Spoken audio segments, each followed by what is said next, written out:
Hey everybody, welcome to Reverse Homesteading. Thought I'd show you what's been on my windowsill in the kitchen. I've shown you that in another video. Just thought I'd show you now that I'm actually doing these cuttings. We've got some lavender, still with the flowers on. We've got some rose cuttings, and we have a tiny little bit of tarragon, which looked hopeful. My problem, it looked hopeful in the little packet herbs that you get from the supermarket. So yeah, I'm just going to show you how I do these cuttings, and just for something different I'm going to be using honey. As I've seen online, a lot of people use honey for cuttings instead of the hormone rooting powder that a lot of people use, and I thought, we'll see if honey works other than another chemical in the garden, but I'm guessing it does because a lot of people use it. If you've seen the other video with the tarragon in it, nothing special about tarragon cuttings, just make sure it doesn't have too many leaves on it. So I'll take some alternate leaves off this poor little thing. The top of this might be a little bit too floppy, but seeing as it's a herb, it's probably okay. I don't know a lot about tarragon actually, but I don't know if you can see the base of that is just a little bit brown.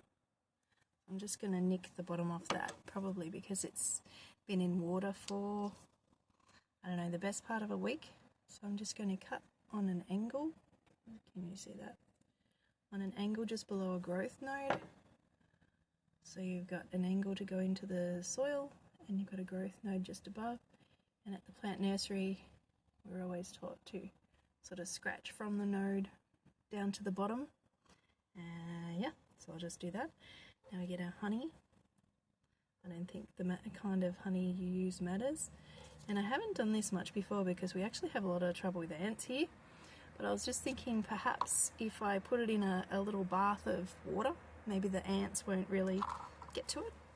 So yeah, I'll just put it in a little pot of pre-moistened seed mix, potting mix, so just made for cuttings and seeds. So it's a very sandy mix, so it'll really help the little tiny hair-like roots to get a good head start. And you can see there, this lower leaf is actually trying to touch the soil, and that's something I really try to avoid. So I'll just let it keep half that leaf. So now you can see that little leaf there that was pointing toward the soil and threatening to make the whole thing rot. That's not going to happen now, I hope. Yeah, so that's tarragon. Here we've got, I thought I'd show you this double sort of one. So lavender often does this, it splits in the top of the bush.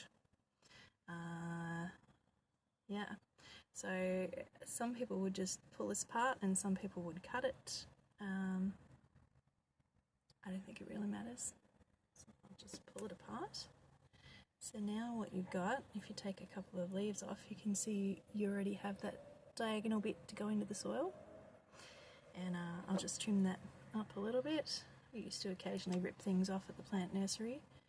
A lot of people would take the leaves off, but I find if you pull the leaves up, they don't rip the stem. If you rip the stem, you're opening the plant up to possibility of infection. So I don't like to take too many leaves off by ripping them, especially not ripping them down, because you'll end up with potential disease in there that you don't need. And always take the flower off.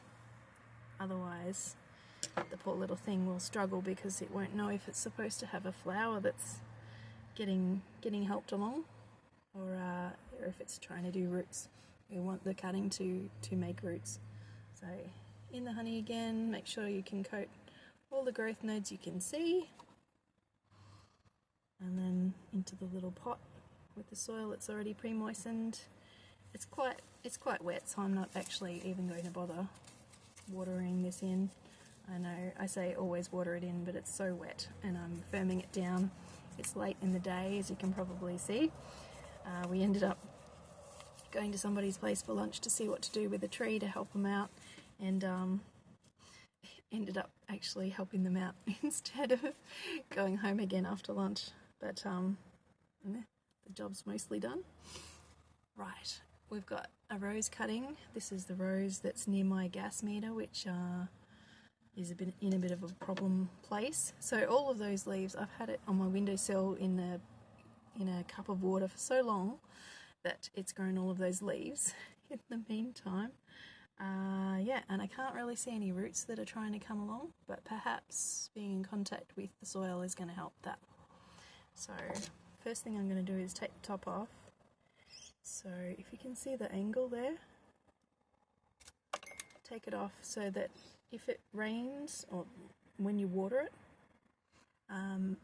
yeah, this little part in here is going to be kept dry as fast as possible. We're not going to have the water running off this way into the join. So if you did that cut in that direction, any water would always run off into the join and stay there for longer. You don't want your cutting staying wet for too long. So into the honey with this one. I mean, people have known about the good things in honey for years and years, haven't they? Millennia, if not longer. Many millennia. So just paint it a little bit. Make sure all of the nodes are covered. Anything that you might think will shoot that will be in contact with the soil.